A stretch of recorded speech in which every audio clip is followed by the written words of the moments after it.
moving forward. It's so important to just keep moving forward because I know with what I deal with mentally, if I don't keep moving, and I don't mean don't take a break or relax. I mean, if I just don't keep moving forward every day, I will end up just sitting there and doing nothing except getting lost in my phone or in some stupid TV show.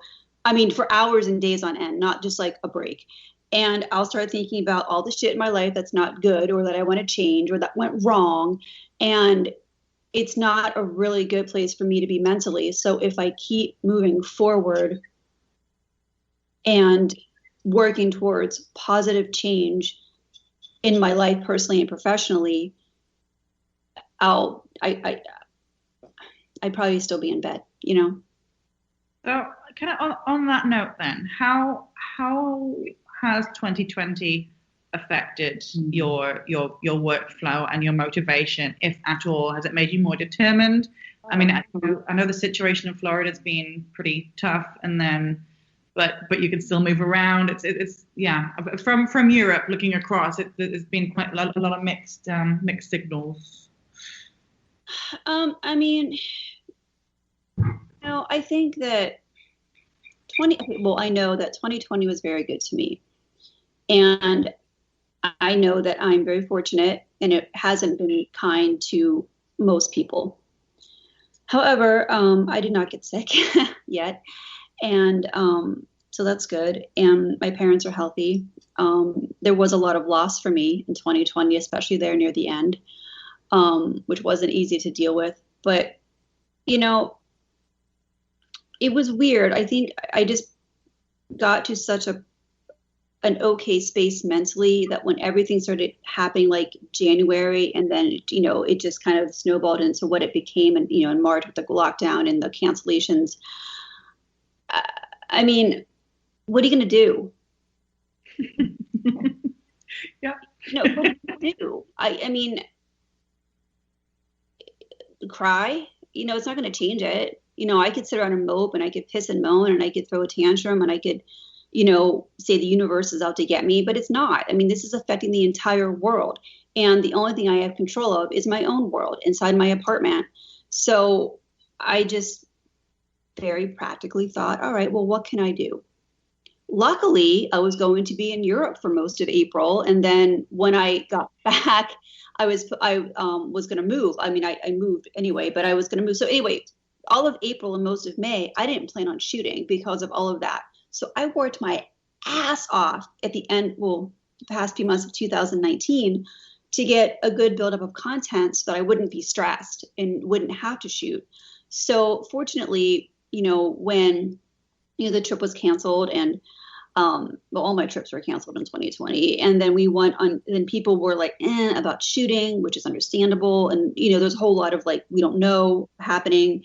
And then we went on lockdown in March and then there was the industry like lockdown.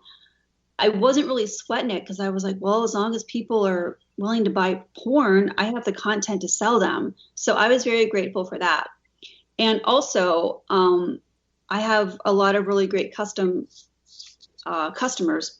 And I, like everybody, I put out there, hey, I can't shoot with anybody else. I can't even have a camera person come over. So if you want to order a solo custom of me and a tripod, now's the time to do it because I have nothing but time.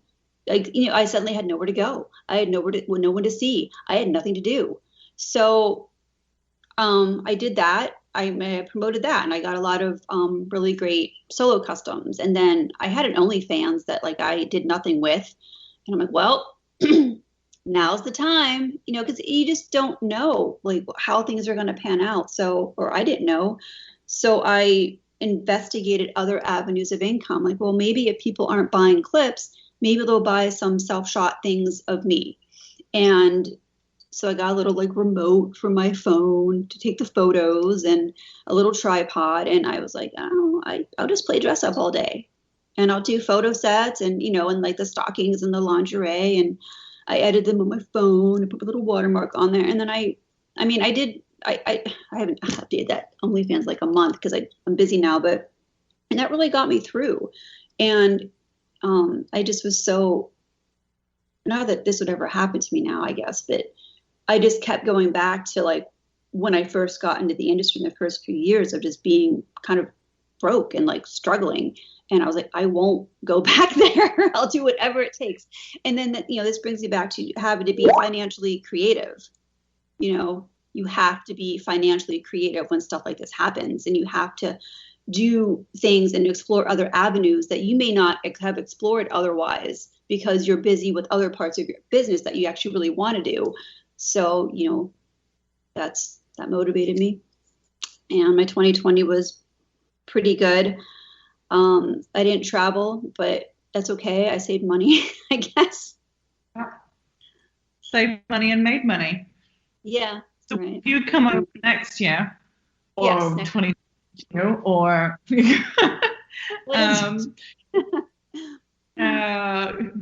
we'll be rolling in it. Well, you will. I'm just going to be living vicariously through watching you order the lobster. I don't think you'll just watch. I think you'll be having it to eat it. I didn't spend I think just hearing you talk about your motivation, because it does seem so high, and I guess I was just curious, was that always been a part of you, like going to school, when you were a kid? Was that always been quite a strong? That's my sense, but just a. Oh no! Oh no! I didn't want to go to school. I didn't want to do anything extra.